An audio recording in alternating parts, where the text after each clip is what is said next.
Começa agora o Podes, o podcast do Espírito Santo, uma realização dos cartórios de protesto.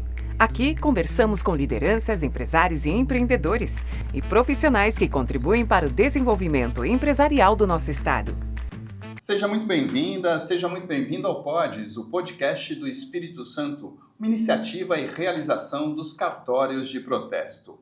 Eu sou o Rubem Rochel e estarei com vocês nesse nosso bate-papo. Hoje estamos recebendo aqui nos nossos estúdios Pablo Silva Lira, ele que é diretor-presidente do Instituto Jones dos Santos Neves. Vamos conversar aí sobre o futuro do desenvolvimento capixaba logo nesse início de 2026. Vamos ver quais são as projeções para esse ano. Vamos falar de economia, de redução da pobreza, parcerias institucionais e aproximação internacional. Seja muito bem-vindo, Pablo. Muito obrigado por ter aceito o convite aqui do Podes. Obrigado, Rubem. Obrigado aí a todos que estão nos acompanhando e parabenizar essa iniciativa, essa realização dos cartórios de protesto. Muito relevante esse trabalho também dessa instância, né, dessa instituição, por conta de que o Estado do Espírito Santo hoje vive o seu melhor momento do desenvolvimento econômico, pelo menos nos últimos 40 anos. Contra dados e fatos não existem argumentos. Perfeito. E o nosso core business do Instituto Jones é produzir informação, evidência científica para auxiliar a elaboração e o aprimoramento de políticas públicas para alavancar o desenvolvimento do Estado, fortalecer o nosso ambiente de negócio, gerar emprego e renda na veia da população capixaba. Perfeito, Pablo. Já vamos começar falando sobre isso, né? Falando do PIB capixaba, que cresceu aí acima da média nacional nos últimos anos. O que a gente pode, de que forma a gente pode explicar esse crescimento? O Estado do Espírito Santo é o único estado da federação que conta com 3 ciclos de planos de desenvolvimento de longo prazo. Uhum. Quem não planeja tem destino. Quem planeja tem futuro, que são construídos em conjunto com o setor produtivo e a sociedade, como o plano ES 500 anos, que é o plano que vai monitorar, está monitorando, o Instituto Jones foi protagonista na elaboração desse plano, os indicadores e metas até 2035, daqui a 10 anos, quando o Estado do Espírito Santo completa 500 anos da colonização do solo espírito-santense. Então a gente sabe aonde a gente quer chegar. E os indicadores do PIB que o Instituto Jones calcula é a instituição oficial do cálculo do PIB aqui no nosso estado. A gente tem aí observado nos últimos anos um crescimento do PIB acima da média nacional. A nossa economia está mais aquecida do que a média do Brasil. Quais setores mais contribuíram aí, professor, para esse crescimento do PIB capixaba? Em 2025, especificamente, serviço, comércio, agricultura e pecuária, com recordes nas safras, especialmente aí do café, mais um ano aí, né, de destaque, e outros produtos agrícolas capixaba, e também vale a gente destacar a retomada do crescimento da indústria em 2025. Estamos aí com a retomada das atividades da Samarco, a carteira de investimento da Petrobras no estado supera os 35 bilhões de reais até 2029, 2030. Temos o setor metal mecânico também, mineração, e também estamos atraindo nessa ambiência aí que o Estado do Espírito Santo tem, temos planos, políticas públicas de desenvolvimento robusta, com base em evidências científicas. Temos uma ambiência favorável onde o setor público dialoga com o setor produtivo com um objetivo comum, impulsionar o desenvolvimento do Estado. E, além disso, o Estado do Espírito Santo é o único estado da federação que conta com o equilíbrio das contas públicas. Isso é um excelente negócio para todo mundo, né? Desde 2012, na primeira gestão do governo Casagrande, o Estado do Espírito Santo é nota A, e agora alcançou nota A+, na Secretaria do Tesouro Nacional, a boa saúde das contas públicas. E um outro detalhe importante, tivemos governos aí para trás, aqui no Estado, que utilizavam o equilíbrio nas contas públicas como um fim nele mesmo. Sim. Hoje o Espírito Santo dá lição para o Brasil, que é possível trabalhar com equilíbrio nas contas públicas como um meio para desenvolver o Estado. Então é isso que a gente está vendo no Estado.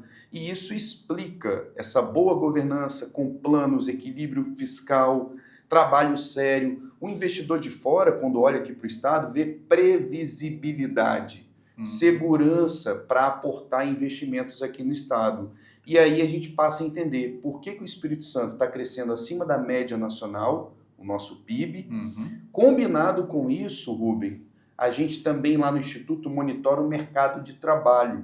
Perfeito. O Espírito Santo está tendo recorde na geração de empregos, no saldo de empregos, novos postos de trabalho com carteira assinada e outros segmentos do mercado de trabalho ao ponto de alcançar a menor taxa de desocupação dos últimos 40 anos. Nós vamos falar sobre isso, professor. Eu queria só continuar com essa questão aqui. Qual é a perspectiva para 2026? Para a gente ir seguindo aqui um caminho mais próximo da questão do PIB aí, para a gente manter esse assunto. A previsão para 2026 é muito positiva. O estado do Espírito Santo, se nenhum fator atípico acontecer, a gente tende a fechar o ano de 2026 com o crescimento da nossa economia acima da média nacional, atraindo novos negócios para a nossa base produtiva. Quais negócios seriam esses, professor? A gente já tem aí grandes empresas que estão aportando recursos. Podemos destacar agora, em 2026, histórico, Porto de Águas Profundas da Imetame, empresa com DNA capixaba, operando cargas agora, iniciando a sua operação em 2026. Já esse ano. Já esse ano, gerando emprego, atraindo fornecedores. E aí o governo do estado não está deixando para correr atrás do prejuízo. Ele está agindo com planejamento. Aquela área ali do Parque Log, a zona de processamento de exportação de Aracruz, é uma área dinâmica que vai colocar o estado do Espírito Santo num outro patamar como plataforma logística do Brasil para o mundo. Infraestrutura logística hoje é um dos pontos, um dos pilares aí do crescimento econômico. Sim. Então a gente vê aqui no estado essa vocação logística da nossa plataforma logística. E aí quando a gente fala de um porto da Imetame, que vai começar a operar navios ali com um calado de 17 metros, vale lembrar que Santos, 15 metros de profundidade o calado. E o Porto da Imetame tem possibilidade de chegar a mais de 20 metros mais para frente na operação. A gente vai receber aqueles super navios. Super navios. Aí pensa na cadeia de fornecedores, de serviços, logística, vários galpões logísticos. Então a gente tem todo um trabalho. O governo do estado, junto com o governo federal e o município, criou o Parque Log lá de Aracruz, a zona de processamento e exportação. E o governo do estado também já prevendo o quê? Isso vai gerar fluxo no trânsito. Retomou a questão da duplicação junto com o governo federal e a concessionária da 101 e não ficou parado no tempo. Já entregou agora em dezembro o contorno de Jacaraípe, que é um balneário ali da Serra, a economia do turismo, né? E é inadmissível, em pleno século XXI, passar caminhão ali no balneário de Jacaraípe. Atrapalha o turismo. Hoje já está passando por fora e já está prevista a construção do contorno de Nova Almeida, que vai sair de Nova Almeida e vai ligar lá na ponte do Rio Piraquiaçu, em Aracruz. Então, são projetos de infraestrutura aí que vão também agregar renda, trabalho. Isso aí. Né? E conecta lá na frente, né, Rubem? Você tem a ação da infraestrutura combinada com a atração de investimentos, grandes investimentos que se conectam no futuro, com base no planejamento e toda a transparência, para a gente não cometer os erros do passado, como foi o processo de industrialização da década de 70. Pois é, que se limitou justamente aqui à ponta de Tubarão, né? E hoje a gente está meio que cercado por essa questão da poluição. Isso é terrível. Isso aí. A gente não pode também, a gente tem que olhar, né, para o passado, mas entender também aquelas condicionantes do passado. Sim, não tinha lei de licenciamento ambiental, plano diretor municipal e tudo, mas foi o que foi feito naquele período. E a gente viu que gerou consequências. Problema no trânsito, poluição, emissão de particulados, problemas sociais, desemprego. Tem um estudo lá do Instituto que mostra que os imigrantes que saíram do interior do estado e vinham aqui para a década de 70, década de 80, na construção dos grandes projetos, boa parte deles eram ocupados na fase da construção civil. E depois... Mais de 50%, 60% era liberado porque não tinha qualificação profissional. Olha que bacana o exemplo do estaleiro Jurong, ali em Aracruz. Durante a construção, a contratação da mão de obra foi da região de Aracruz, 70%, 75%, e do entorno. Estudantes do IFES, enquanto o estaleiro estava sendo construído, eles foram estudar lá em Singapura. Houve a capacitação em conjunto. Isso, a qualificação. Então, hoje o estado do Espírito Santo é modelo nisso. A gente vai falar mais adiante, vamos dar spoiler aí de uma notícia sensacional, né? Para nós capixabas, né? Que sempre sonhamos aí desde a década de 90 com uma fábrica de veículos, né? De automóveis aqui no estado. Essa empresa chinesa que está decidindo investir aqui no estado também vai seguir esse modelo. Pegar estudantes, profissionais aqui do estado, levar para fazer qualificação em outras plantas industriais. Vamos falar disso daqui a pouco. Vamos falar, aproveitar essa questão da tecnologia. Vamos falar um pouquinho de inovação e economia digital no futuro capixaba. Como é que o senhor vê isso, professor? Isso é fundamental para a gente dar um salto no nosso ciclo de desenvolvimento. Nós vivemos hoje no século XXI, a era da informação, a era da tecnologia. Tem um teórico muito famoso, né, que é o Joseph Schumpeter, as teorias schumpeterianas, ele que criou aquela teoria da destruição criativa. E ele tem a teoria dos ciclos de inovação. E os schumpeterianos dizem que a gente está vivendo a sexta onda de inovação. Lá na década de 1950, as empresas com maior faturamento, os empresários mais ricos do mundo estavam ligados ao setor automobilístico, tradicional, petroquímico. Hoje, as empresas e os homens mais ricos do mundo estão ligados à área da tecnologia da informação e comunicação. Já não é mais a quinta onda. A quinta onda foi o período ali da internet, dos microcomputadores. Hoje já é a onda da inteligência artificial. Exatamente. É a onda da internet das coisas, a IoT, a computação quântica. O Brasil, infelizmente, ficou para trás dessa evolução. Ainda a gente vê nosso modelo industrial muito com aquela indústria pesada. Arcaico, né? Isso, tradicional, ainda daquela onda desenvolvimentista lá do século XX. Sim. Então esse é o momento, e o Estado do Espírito Santo tem uma ambiência muito favorável para dar um salto para essa indústria de ponta. E ser referência para o Brasil?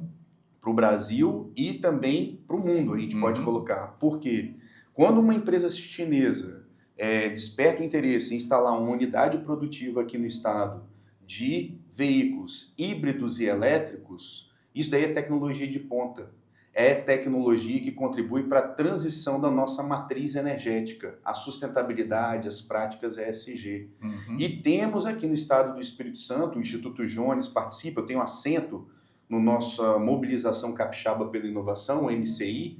Hoje o ecossistema de inovação do estado está pulsando. A gente tem aí o setor produtivo, temos o setor público, os municípios trabalhando junto.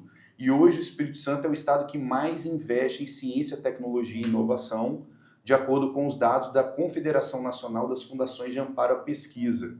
Então, a gente está tendo organização, planos, como a gente falou, empresas olhando o Espírito Santo como uma terra de oportunidades da área da tecnologia, e também nós temos fundos, como, por exemplo, o Fundo Soberano. A gente vai falar disso também, professor, mas antes disso,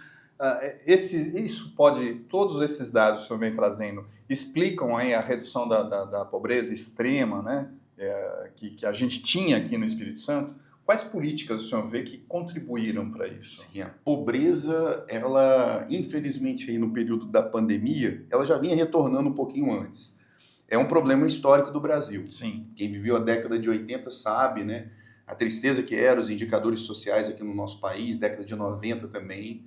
Com a estabilização monetária, com o Plano Real, que é um legado democrático para os brasileiros, né? Até hoje está aí o nosso Plano Real, a gente começou a sonhar com uma organização institucional para desenvolver políticas públicas para combater esses problemas, essas questões sociais como a pobreza, extrema pobreza. Temos uma moeda de verdade para isso. Isso aí, uma moeda... Às vezes você vê algumas pessoas criticando o Plano Real, né? Mas essas pessoas criticam, mas não têm a capacidade de propor algo melhor ao real. Então, o real é algo pragmático, dá resultado, contribuiu para reduzir a pobreza, gerar estabilidade monetária no país, a hiperinflação. Eu lembro que meu pai chegava a estocar gasolina em casa por conta da hiperinflação. Os brasileiros corriam risco de vida, né? Então, por mais que a nossa inflação está alta hoje, a gente não pode negar nem perto do que a gente viveu na hiperinflação. Então, na década de 90 foram criados alguns projetos sociais, algumas políticas sociais importantes. foram integradas essas políticas sociais e contribuíram, isso daí quem diz são pesquisadores, referências na área como o Ricardo Paes de Barros, que possibilitou reduzir a taxa de pobreza e extrema pobreza no nosso país ao longo, final da década de 90, anos 2000, e aí o Brasil teve uma crise político-econômica em 2014, 2015, 2017, até 2017, e aí vem a pandemia. A pandemia, ela acirrou os problemas sociais no Brasil. Então, pobreza, extrema pobreza. Lembra que no período da pandemia tinha famílias que iam comprar mesmo, né? Não é nem para doação, comprar osso dos açougues, né? Então, foi um período crítico e hoje em dia... Muito difícil. As políticas sociais foram robustecidas, estruturadas. Então, a gente tem a política federal, independente de ideologia partidária política, tanto de um lado quanto de outro, a gente tem a política. Muda o nome, né? Sim. Uma hora era o Auxílio Brasil, agora é o Bolsa Família, voltou a ser chamado Bolsa Família. É importante, porque a gente tem pessoas no Brasil que vivem com menos de R$218 mensais. Uau. Extrema pobreza. Sim. Uma pessoa dessa, você fala, precisa de dar emprego para essa pessoa. Às vezes essa pessoa não consegue nem realizar as 3 refeições básicas. Como ele vai conseguir se sustentar para um trabalho que provavelmente vai ser trabalho braçal?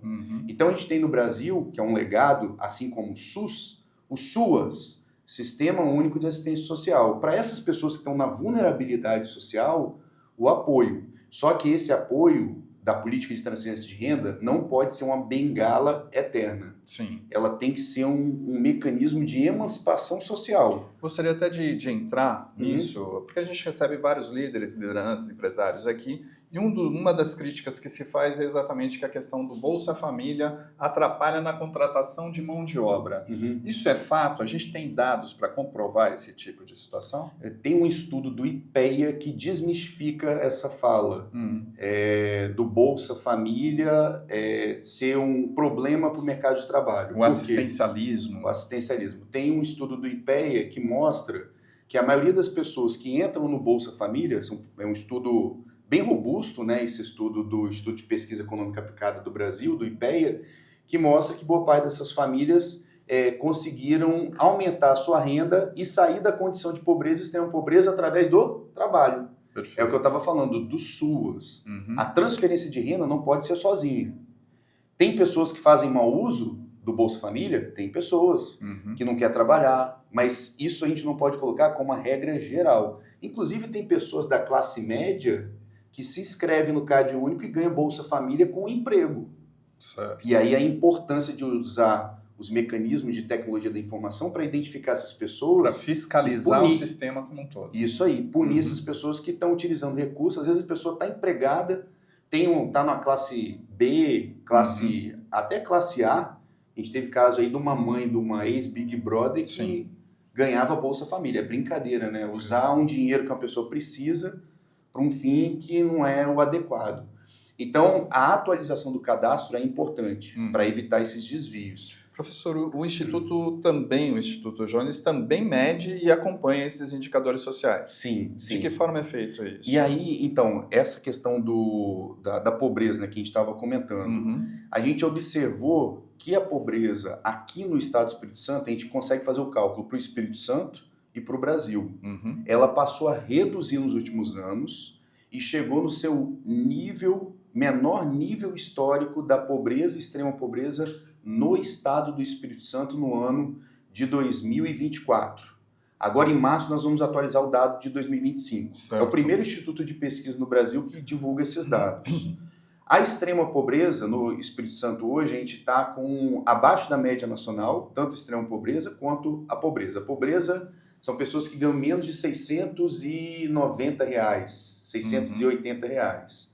O Espírito Santo está abaixo da média nacional e a nossa taxa de extrema pobreza está em 1,7%.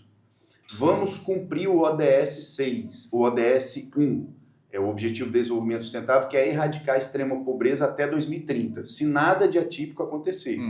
Só que a gente não tiver uma outra pandemia. Isso. Só que a pobreza vai ser mais difícil da gente reduzir, porque hoje a nossa pobreza está em 19%. Ainda é um número alto. Alto. A média nacional está em 23%. A gente tem estados no Brasil, como o Maranhão, que chega a quase 50% da população na condição de pobreza. Então, dificilmente o Brasil vai erradicar a pobreza. 9 estados, dentre eles o Espírito Santo, tende a erradicar a extrema pobreza. Sobre esse assunto da questão da redução da pobreza, tem muitos mitos, né? Tem algumas pessoas que fazem o comparativo. Há número de pessoas com carteira assinada e número de pessoas que recebem o benefício do Bolsa Família. Aí pega naqueles municípios pequenos, Divino São Lourenço. Vou pegar um exemplo do município com uma população pequena aqui no estado. Basicamente, o emprego nesses municípios não é com carteira assinada, é setor público. Exato. A prefeitura é que consegue, de alguma forma, agregar esse trabalhador. Né? Aí olha como que é enviesado. Se você pegar número de carteira assinada nesse município e Bolsa Família, vai ficar muito próximo. Por quê? Carteira assinada não pega o servidor público estatutário. Não pega o cara que está trabalhando de maneira informal, às vezes está buscando regularização do negócio. Então, carteira assinada, CAGED, você só pega o extrato daqueles que estão no melhor nível de emprego, que é a carteira assinada. Sim. E outra, com a reforma tributária, a gente teve muitas formas de flexibilização do mercado de trabalho. Olha a questão aí da plataformização, a uberização do trabalho. Né? Exatamente. Então, não é uma comparação muito justa fazer esse comparativo de carteira assinada com Bolsa Família, porque tem outras modalidades de emprego que estão sendo desconsideradas. Mas quero falar sobre o Espírito Santo. Estamos reduzindo pobreza no Estado? Estamos. Através de políticas de assistência social, o SUAS. A gente tem uma política aqui do Estado, que é o Bolsa Capixaba. Somente isso resolve o problema? Não. Que mais a gente Nós tem que fazer? Nós estamos aqui no Estado do Espírito Santo com crescimento econômico acima da média nacional, reduzindo o desemprego e gerando postos de trabalho. Então, aqui no Espírito Santo, a gente está reduzindo a pobreza e extrema pobreza com as políticas sociais e o mercado econômico, geração de emprego, que está possibilitando as famílias saírem dessa condição de vulnerabilidade social, de extrema pobreza e pobreza. Saiu um dado agora, uma pesquisa da FGV, Fundação Getúlio Vargas, que aponta que o estado do Espírito Santo está batendo recorde. 85,5% da população do estado do Espírito Santo está na classe A, B e C.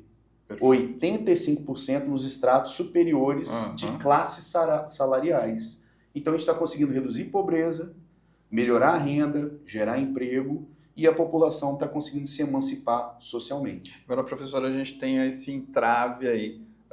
Onde está a mão de obra? Porque a reclamação básica que se tem hoje no mercado é falta de mão de obra e falta de mão de obra capacitada. Como que a gente resolve isso? Vamos falar agora sobre desemprego. O Espírito Santo chegou na sua menor taxa de desemprego, de acordo com os dados da PNAD, oficial, que é até 2012, mas se a gente pegar outros indicadores macroeconômicos e olhar o processo de desenvolvimento econômico do Estado e do Brasil, a gente pode falar que é a menor taxa de desemprego nos últimos 40 anos. Pelo menos na redemocratização é a menor taxa. 2,6%. Abaixo da média nacional, que é 5,6%, e é a terceira menor taxa de desemprego do Brasil. A gente só fica atrás de Mato Grosso e Santa Catarina. Uma taxa de desemprego de 2,6% é o que os especialistas costumam chamar aí, tem outras condições, tá? É um pouco mais complexo esse conceito, do pleno emprego. 2,6% é o desemprego friccional. Eu estou hoje empregado, recebo uma proposta para trabalhar nos nossos cartórios de protesto, com um salário melhor. Perfeito. Eu vou pedir desligamento do meu posto de trabalho e já vai migrar. E vou para o posto de trabalho com um salário melhor, com um plano de cargos melhor. E esse processo de eu me desligar do emprego e ir para o outro, isso você captura na pesquisa do desemprego e vai para esse cálculo de 2,6%. Não quer dizer que essas pessoas não estão empregadas. Pode ter o desemprego ali, mas tem o desemprego friccional. Aí a dificuldade do nosso setor produtivo de encontrar mão de obra disponível. Tem padaria aqui na Grande Vitória que está começando a abrir 9 horas da manhã porque está faltando padeiro. Exatamente. Tem mecânica que está faltando, está tendo dificuldade de encontrar mecânico. Casa, pintor, olha que a dificuldade que é para você arrumar um Pedreiro. Pedreiro. Pois é. E outra, com a reforma trabalhista, a flexibilização dos vínculos empregatícios, empregos temporários e tudo, as pessoas estão tendo aí a chance de optar. Eu não vou trabalhar no supermercado, porque no supermercado eu vou ter que trabalhar no final de semana. Exatamente. Eu não vou trabalhar em tal emprego porque tem escala, eu quero ficar com minha família. Não vou trabalhar na construção civil porque é um trabalho braçal. Isso aí. Eu vou investir num curso, fazer um concurso público, ou estudar aí para um vestibular, fazer outra graduação. Então, isso é ótimo por um lado, mas e por outro lado, como é que a gente resolve esse limbo que fica, né? Porque nós não temos realmente...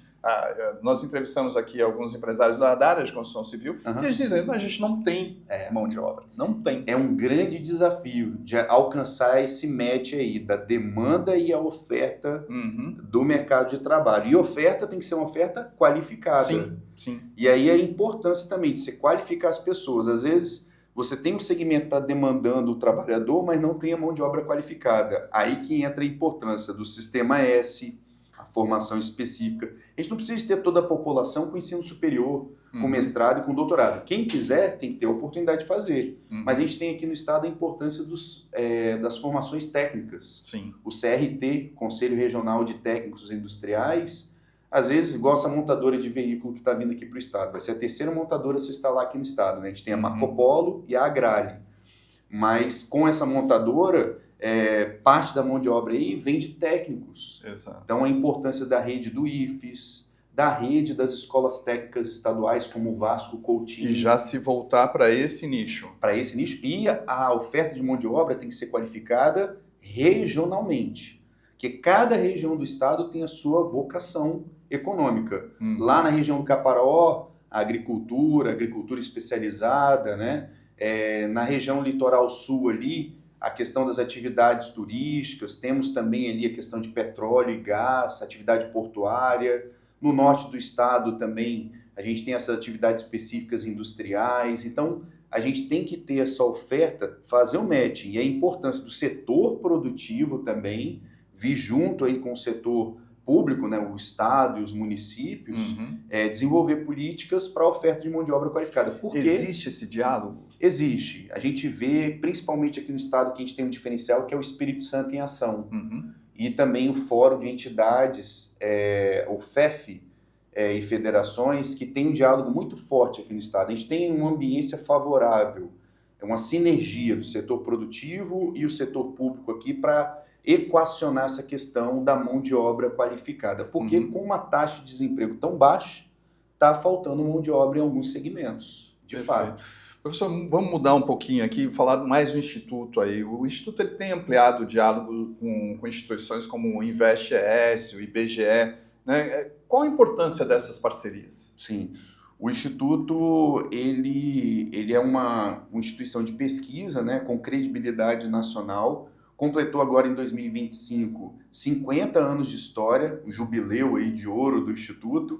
Temos aí como nosso patrono Jones dos Santos Neves, que foi um importante governador do século XX, né? Com visão desenvolvimentista, planejamento também do Estado. E o Instituto hoje é uma referência nacional. A gente tem parcerias com o IBGE, com o IPEA, com uma rede de pesquisa que é a mais antiga do Brasil, uma das mais antigas e mais produtivas do Brasil, que é a rede de pesquisa do Observatório das Metrópoles. Temos parceria com todas as secretarias estaduais e autarquias. Temos assentos em conselhos como o Conselho Estadual do Turismo, a Mobilização Capixaba pela Inovação, o MCI, a empresa de investimento Invest, né, que agora se chama Nova, né? Isso, o Espírito Santo também, a gente tem uma parceria do Instituto muito forte aí de prospectar, atrair investimentos, vender a imagem do Estado do Espírito Santo. E então o Instituto hoje é um parceiro dos 78 municípios do Estado. O Espírito Santo em Ação também é um parceiro. O Instituto atuou diretamente na elaboração do Plano ES 2030 e do Plano ES 500 anos. E a gente pode dizer que hoje a inteligência e estratégia do desenvolvimento do Estado do Espírito Santo, o Instituto representa essa casa da inteligência e estratégia do desenvolvimento do Estado. Eu tenho muito orgulho, Rubem, de ser servidor público há 25 anos. Passei no primeiro concurso lá no Instituto Jones em 2010 e tenho 16 anos da casa, já passei por vários cargos lá e hoje tenho a honra de estar lá como diretor-presidente nessa gestão. E é a primeira vez que a gente tem uma diretoria toda formada no Instituto por servidores de carreira no Estado. Interessante. São 4 diretores que a gente trabalha junto lá e os servidores também muito engajados. E a gente está realizando um trabalho para a próxima diretoria que vir. Nós somos passageiros, né? O serviço público é isso, é uma obra coletiva inacabada. A próxima diretoria do Instituto vai encontrar a casa arrumada para alçar voos ainda mais prósperos aí para construir o futuro do Estado do Espírito Santo e dos capixabas. Professor, falando aí em casa, né, eu queria falar sobre a Casa Brasil, né, de onde surgiu essa ideia, né, a Casa Brasil, IBGE, aqui no Espírito Santo, de onde surgiu essa ideia e o que ela oferece para a população em geral? Sim, o Instituto Jones, em 2025, pela primeira vez, o IBGE teve aqui no Estado, nesses 50 anos, lançando o cronograma de publicações do IBGE. E surgiu essa proposta. A gente tem uma parceria antiga aqui com a superintendência do IBGE local, que é o Max Ataíde, que se aposentou, e agora é a Renata, que é a superintendente aqui no Estado. E a gente vislumbrou essa possibilidade. Hoje o Instituto já cumpre esse papel aí da Casa Brasil, com as nossas mapotecas, temos lá no Instituto uma biblioteca, né? Isso é público? Público. Você pode ir lá no Instituto, a gente convida aí a população do Estado, os capixabas, né? Conhecer, como a gente falou, é a casa da inteligência e da estratégia do desenvolvimento do Estado. E o IBGE viu ali um local propício para a instalação de uma Casa Brasil ali, IBGE. A gente está nas tratativas aí para ampliar essa parceria, fortalecer cada vez mais. E fortalecendo essa parceria, a gente consegue fortalecer a imagem do Estado do Espírito Santo, da ciência capixaba, no mapa da produção científica nacional, né? Então, é bem bacana a gente ver esses estudos do Instituto não ficando limitados somente ao território capixaba, mas indo para fora do Brasil, para o Brasil e para fora do Brasil. Agora, no mês de dezembro, a gente recebeu o cônsul da China. Exatamente, eu queria falar sobre isso também. Sim. O que foi essa visita, para que serviu? A gente já tem essa possibilidade aí dessa montadora aqui. Isso é certo? Como é que a gente está nisso? Ele esteve aqui no estado, né, desceu no aeroporto, almoçou, e ali em Bento Ferreira, e estrategicamente a primeira agenda que ele fez aqui no estado foi no Instituto. Depois ele foi na secretaria, conversou com o vice-governador também, depois foi para Jaguaré conhecer a fábrica de aeronaves, né, montadora de aeronaves lá em Jaguaré, e também na feira de café lá em Jaguaré. E aí ele chegou no Instituto e ele falou, vocês têm aqui a inteligência, é o ouro, a informação de quem quer investir no Estado. Nós conhecemos o Instituto. Eu fiquei surpreso. Imagina, o cônsul da China, ele veio com um relatório, com o nosso currículo, já conhecia a gente e conhecia os trabalhos do Instituto. E ele falou, vocês cumprem um papel que a gente não encontra em outros estados. Vender o Estado do Espírito Santo, as nossas potências, não são potencialidades, que a gente já tem potências instaladas para investidores nacionais e internacionais. E aí eu perguntei para ele, contei um pouco a história daqui dos capixabas, que a gente perdeu na década de 90 a fábrica da Ford para Camaçari, lá na Bahia, guerra fiscal forte lá da Bahia. E aí a BID estava com intenção de se instalar aqui no estado, também aproveitou o parque lá deixado pela Ford quando saiu do Brasil. E aí ele falou, não, pode ficar tranquilo, porque a GWM está interessada, ainda não tinha sido feito o anúncio, o vice-governador viajou no finalzinho do ano para lá, né, no início do ano, e formalizou o acordo, o Espírito Santo, Aracruz está aí no acordo, sendo a sede aí, né, dessa segunda fábrica da GWM, que é uma líder do mercado chinês e mundial na produção de veículos híbridos e elétricos, está bem encaminhado. E em breve vão ter aí mais detalhes desse investimento aqui para o Estado. Excelente notícia. Excelente. Para nós capixabas aí gera muito orgulho, né? Porque é emprego, qualificação, renda, e o Estado do Espírito Santo avançando numa diversificação relativa da nossa base produtiva. E no mercado internacional, né? Sim. Quais outros setores, pelo Instituto, ou mesmo pela sua opinião, tem maior potencial aí da gente conseguir essas cooperações internacionais, essas parcerias internacionais? Sim, essa pauta da indústria automobilística, eu acho que devem surgir novas oportunidades. Por que os chineses se interessaram aqui pelo Estado? Além dessas vocações, dessas características positivas que a gente falou, o Espírito Santo é porta do Brasil para o mundo. A questão logística que a gente falou, né? 85% dos veículos híbridos e elétricos importados pelo Brasil entraram por portos capixabas. E mais agora esse porto que vai receber esse super navio. Vai expandir. Até o Porto Ocel, lá de Aracruz, passou a receber veículos híbridos elétricos para dar conta da demanda, né? A gente está tendo parques logísticos, né? Áreas logísticas aí para aportar esses produtos que estão chegando aqui, estão ganhando território nacional. A transição energética está em curso, não tem volta. A Dinamarca já estabeleceu que até 2030 vai ficar proibido veículo com combustível fóssil, né, circular na Dinamarca. Então, energia renovável é um caminho sem volta. Aqui no estado, o governador já estabeleceu para esse ano a gente não utilizar na frota do estado veículo a gasolina, a etanol agora, né? Então, e também migrando aí, a gente já tem Transcol elétrico. Pois é. Vão ter Transcol também movido a gás, uma parceria com a ES Gás aqui no estado e da Secretaria de Mobilidade, e o Instituto tem feito esses estudos. Então, a indústria automobilística, essa nova indústria automobilística, a mobilidade verde aqui no estado, tem uma vertente forte para crescer. Temos também aqui no estado uma vocação forte, poucas pessoas se antenaram para isso, para a energia limpa. O mapa da energia eólica no Brasil pega todo o Nordeste e para na Bahia. O próximo estado da vez é o Espírito Santo. Cá estamos. Isso aí. Então, energia limpa, temos também aí a questão da tecnologia, as empresas que trabalham aí no estado da arte, da tecnologia da informação e comunicação, também aqui no estado a gente está tendo um ambiente muito favorável. Nós participamos, junto com a Secretaria de Ciência, Tecnologia e Inovação, da elaboração do primeiro Plano Estadual de Ciência, Tecnologia e Inovação. Vai ser publicado aí nas próximas semanas. Então, isso daí é um fator que tende a alavancar e diversificar essa base produtiva do nosso estado.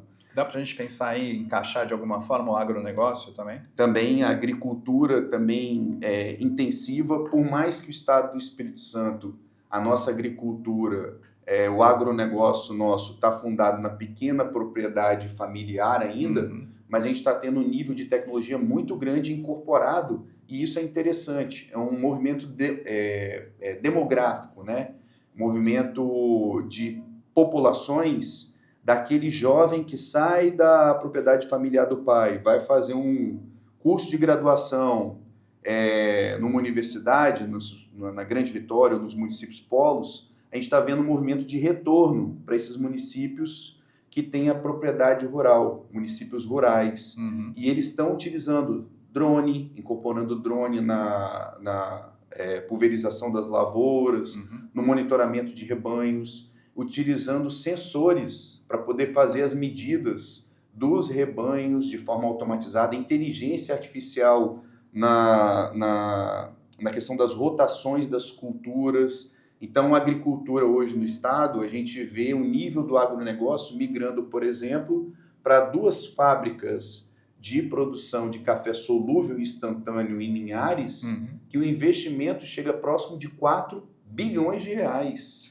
Não são valores pequenos. Isso. Né? E aí, quando você vai ver o encadeamento econômico, isso já gera outras empresas que vão se instalar próximo, os fornecedores, geração de emprego direto, geração de emprego indireto, e toda uma cadeia vai se fortalecendo do agronegócio aqui no nosso estado. Professor, vamos falar um pouquinho aí de 2026 e do que o Instituto pensa em ampliar acordos, cooperações internacionais, ONU, Banco Mundial. Isso está no espectro do Instituto? Sim, a gente tem uma parceria com o Pacto dos Objetivos de Desenvolvimento Sustentável. Está no site do Instituto, a gente convida a todo mundo que está acompanhando a gente fazer uma visita no site, nas redes sociais do Instituto, a gente criou um painel inédito no Brasil que monitora os 17 Objetivos de Desenvolvimento Sustentável.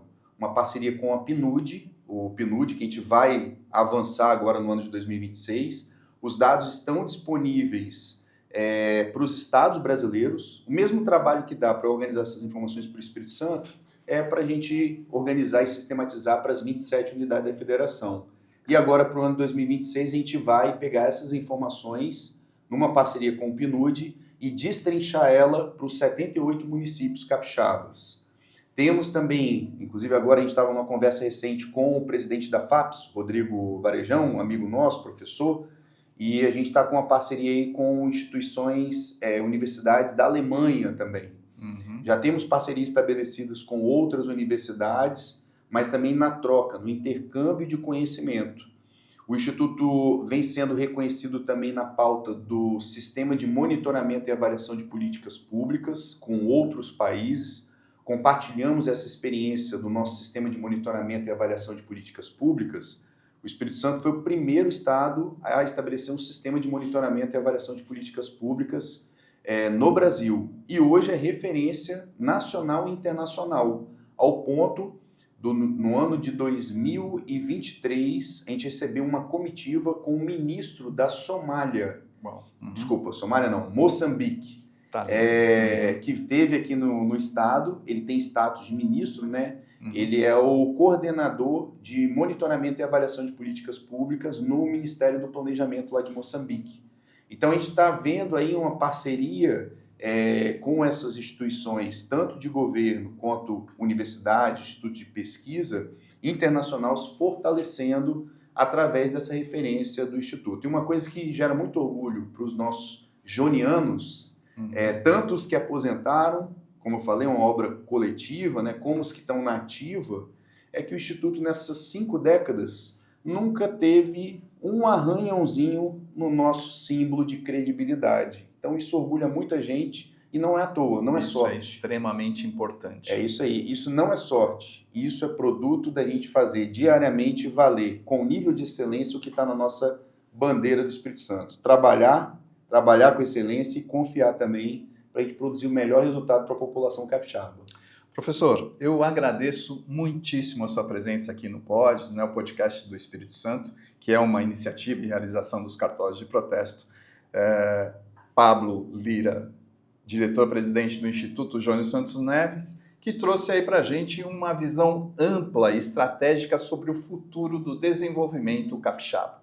Muito obrigado, Pablo. Rubem, agradeço aí o convite, coloco à disposição aí o Instituto. E só para finalizar com uma notícia boa nesse início de ano, a gente divulgou no finalzinho do ano passado um estudo do Instituto que mostra os investimentos anunciados no Estado. Uhum. Até 2029 estão previstos para acontecer no território capixaba quase 138 bilhões de reais em investimentos públicos e privados nos 78 municípios do Estado do Espírito Santo, provando que essa terra aqui é uma terra de oportunidade, um excelente estado para a gente trabalhar, investir e viver.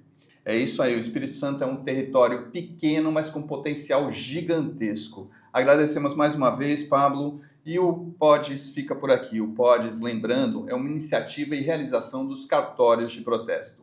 Até o próximo episódio. Esse foi mais um episódio do PODES, o podcast do Espírito Santo, um projeto dos cartórios de protesto. Até o próximo episódio.